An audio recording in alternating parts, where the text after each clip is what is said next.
plebes unum presentas elecciones presidenciales en la historia mexicana. The 11th official Mexican presidential election took place on July 5th, 1964.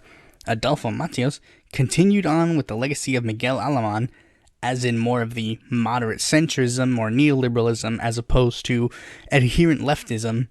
That, combined with the 1959 Cuban Revolution, caused former President Lázaro Cárdenas to come out of political retirement in order to push Mateos to the left. Cárdenas formed a leftist pressure group called the National Liberation Movement.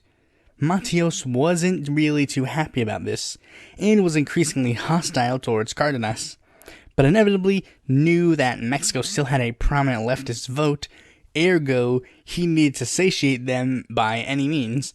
His strategy was very simple: emulate Cárdenas' policies, but not 100%.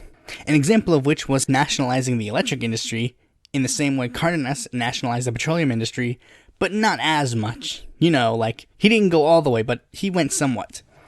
He strengthened land redistribution, revived adult education programs, strengthened social programs, and butted heads with the U.S. on Cuba.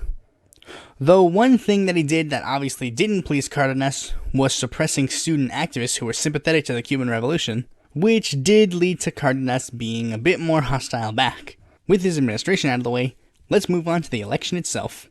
Let's start with the PRI. As per usual, the incumbent president chose who the party's nominee would be, so Mateos ended up choosing his Secretary of the Interior, Gustavo Díaz Ordaz, to be their nominee.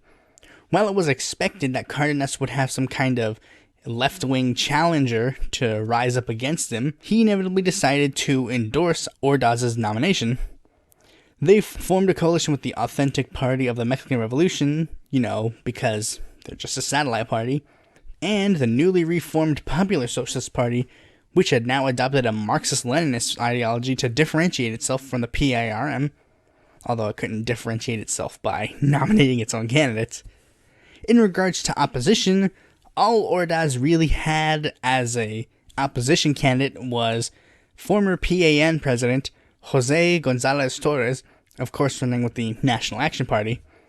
Despite this, Ordaz still campaigned as if he were the political underdog going against the establishment. And here are the results. Unsurprisingly, Ordaz won, getting 87.69% of the popular vote, and Torres obviously got second with 10.98% of the popular vote. And in the Chamber of Duties, 35 out of 210 of the seats went to parties other than the PRI. Will Ordaz adhere to Cárdenas' endorsement and shift to leftism? Well, te veré para las próximas elecciones, amigo. Thanks for watching this video. Be sure to like, comment, subscribe, and click that bell to be notified when a future video might comes out. And if you're interested in more content from me, you can go to my website or follow me on Facebook, Twitter, or Quora, or check out my articles on the Independent Political Report.